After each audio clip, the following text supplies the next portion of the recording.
Kalau saya gagal bayar ataupun telat bayar di aplikasi pinjaman online resmi Ada Kami, apa yang harus dilakukan? Apakah setiap orang yang telat bayar atau gagal bayar ini pasti didatangi di lapangan atau sebagian aja? Dan bagaimana caranya menghadapi DC lapangan ketika kepalang turun ke rumah? Dan apa aja yang tidak boleh dilakukan oleh DC lapangan ini yang perlu kita ketahui? Ya, seperti itu. Nah, di video kali ini teman-teman kita akan bahas ya untuk aplikasi Ada Kami ini, pinjaman online resmi yang memang sudah lama, sudah terkenal, sudah dikenal. Aplikasi ini pinjaman online resmi OJK ya, artinya legal, sudah di atas 10 juta pengguna. Ini bisa saja ada sekitar 30 juta pengguna lebih lah ya. Walaupun ditulisnya baru 10 juta, kan itu 10 juta plus. Nah, jadi untuk aplikasi Ada Kami ini, ketika kita telat bayar, pastinya yang mereka lakukan tidak turun langsung. Perlu diketahui ya, perlu digarisbawahi, yang namanya telat bayar dan gagal bayar ini berbeda. Telat bayar ini kita masih mampu membayar, hanya saja tidak tepat waktu. Artinya kita hanya telat beberapa hari ataupun bahkan beberapa minggu aja, sehingga denda ini berjalan. Nah, biasanya yang telat bayar ini, itu mereka hanya ditagih lewat pesan WA aja ataupun telepon. Nah, kemudian setelah itu mereka ini memperingatkan ya bahwa kita punya cicilan yang terlewat. Dan mereka nggak turun langsung ke lapangan ya teman-teman, apalagi kalau misalnya kita respon. Nah, untuk pesan-pesan penagihan seperti itu, ada yang direspon, ada juga yang enggak, itu terserah kalian, gimana kalian mau respon mau enggak. Yang pasti itu tugas dari mereka untuk melakukan penagihan. Jadi yang telat bayar ini, yang telat 1 hari, beberapa minggu, jarang langsung didatangi oleh DC lapangan. Kecuali di sini teman-teman yang mengalami yang namanya gagal bayar. Gagal bayar ini kan beda dengan telat bayar.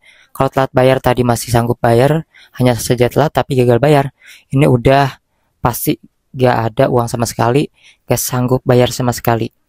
Nah, biasanya beberapa orang diantaranya yang didatangi ini adalah orang yang gagal bayar di atas 3 bulan teman-teman, ataupun ada di bawah 3 bulan juga ya, terkhusus yang di kota-kota besar. Gimana cara menghadapi mereka? Tergantung keadaan kita itu seperti apa. Misalnya kita di sini ada uang. Sebenarnya kita mampu untuk bayar cicilannya setiap bulan kalau diringankan. Contoh cicilannya ini 1 bulan harus bayar 1 juta per bulan. Nah, kalau bayar seperti awal itu gak sanggup nih. Kita sanggupnya 500.000 sebulan sih sanggup ya, dipaksain. Nah, kalau kayak gitu kalian bisa negosiasi aja dengan DC-nya. Minta keringanan bunga, bahkan denda dan bunga ini sebenarnya kalau kita pintar nawarnya, pintar negosiasinya, itu bisa dihilangkan teman-teman. Sehingga kita bayar tagihan pokoknya aja dan itu pun diperkecil.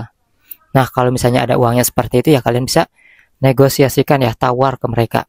Nanti mereka akan menghubungi atasannya lagi.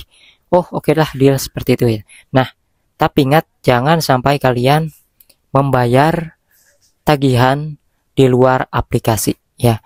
Nanti datanya akan berbeda, kalian akan kesulitan sendiri membaca sisanya nanti ya. Apa yang dibayarkan berapa nanti akan sulit. Maka dari situ kalian harus membayar tetap sesuai yang ada di aplikasi ataupun di aplikasinya.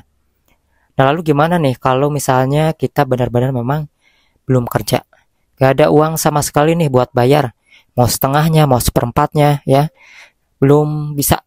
Nah, kalian bisa katakan sejujurnya bahwasanya kalian belum ada uang, belum ada pekerjaan lagi, belum punya penghasilan, dan nggak tahu kapan bisa bayar. Pokoknya kalau ada uang nanti dibayar, tapi tidak bisa memastikan berapa bulan lagi, kayak gitu ya.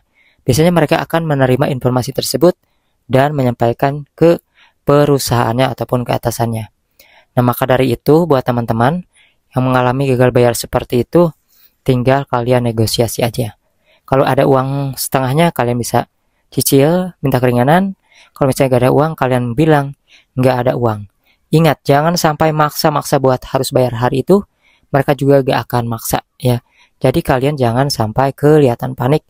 Santai aja, karena resiko terbesar dari DC lapangan ini bukan DC lapangan sebenarnya teman-teman ya. Resiko terbesar dari gagal bayar ini bukanlah DC lapangan maksudnya, tapi BI checking kena. Kalau sekarang tuh disebutnya slik OJK, yang membuat nanti kita mau cicil mobil, rumah, atau motor apapun itu akan dipersulit karena skor kredit kita itu jelek. Nah, itu resiko terbesarnya teman-teman. Jadi mereka tidak akan bisa memaksa kita buat bayar hari itu, tapi resikonya slik OJK kita kena. Itu aja ya. Jadi selama ini yang ditakutkan DC lapangan itu datang bukanlah DC-nya, karena mereka tidak akan begitu marah-marah ya, karena yang kita pakai bukan uang mereka, tapi uang si bosnya. Jadi yang nagih kan hanya menjalankan tugas aja, seperti itu teman-teman ya. Karena tidak semua pinjol resmi ini DC-nya itu orang-orang timur, enggak teman-teman ya. Bahkan ada suami istri ya, kayak gitu, kayak orang-orang kita aja, nggak serem, nggak berkulit hitam, nggak teman-teman, nggak berotot, biasa aja. Jadi kalian nggak perlu panik ketika datangi oleh DC lapangan. Kayak gitu ya cara yang namanya menghadapi mereka. Dan di sini juga tentunya untuk teman-teman yang telat bayar, tidak selalu ya mereka ini ditagih-tagih terus-terusan. Ada juga yang telat bayarnya ini denda dijalankan dulu. Ketika kita beberapa minggu, misalnya 1 minggu telat bayar nih, nggak ada penagihan nih, ya mereka hanya mendiamkan dulu karena denda kita jalan teman-teman. Ketika masa denda kita sudah semakin membesar, akhirnya mereka akan turun seperti itu. Namun ingat, tidak semua DC ada kami ini turun ya, terus Jabodetabek di kota-kota besar aja sih. Bahkan yang di Bogor juga kemarin ada yang didatangi, ada yang enggak, tergantung dari nominal. Kecuali aplikasi kayak Kredipo ataupun Akulaku ya, nominal di bawah 1 juta pun, 400.000 pun itu ditagih ya, pakai DC lapangan. Kalau pinjol-pinjol biasa kayak gini enggak teman-teman ya. Jadi kayak gitu. Nah, buat teman-teman yang mau menceritakan pengalaman kalian pinjam uang lalu penagihannya seperti apa di Ada Kami, silahkan tulis di kolom komentar, ataupun seputar yang lainnya, pelayanannya ataupun bunganya, apakah sedang, besar, kecil, ya kalian bisa share di kolom komentar buat teman-teman lain menambah informasi ya. Yang mau nanya juga silahkan mengenai pinjol lain selain Ada Kami. Yang pasti aplikasi ini hingga saat ini masih mentereng ya, ataupun masih ada dalam jajaran pinjol yang resmi OJK. Hingga limitnya ini maksimal diperbesar lagi ke 80 juta. Wah, gede ya. Nah, kayak gitu aja teman-teman ya. Jadi intinya kalian gak perlu panik. Setiap orang mengalami telat bayar kok.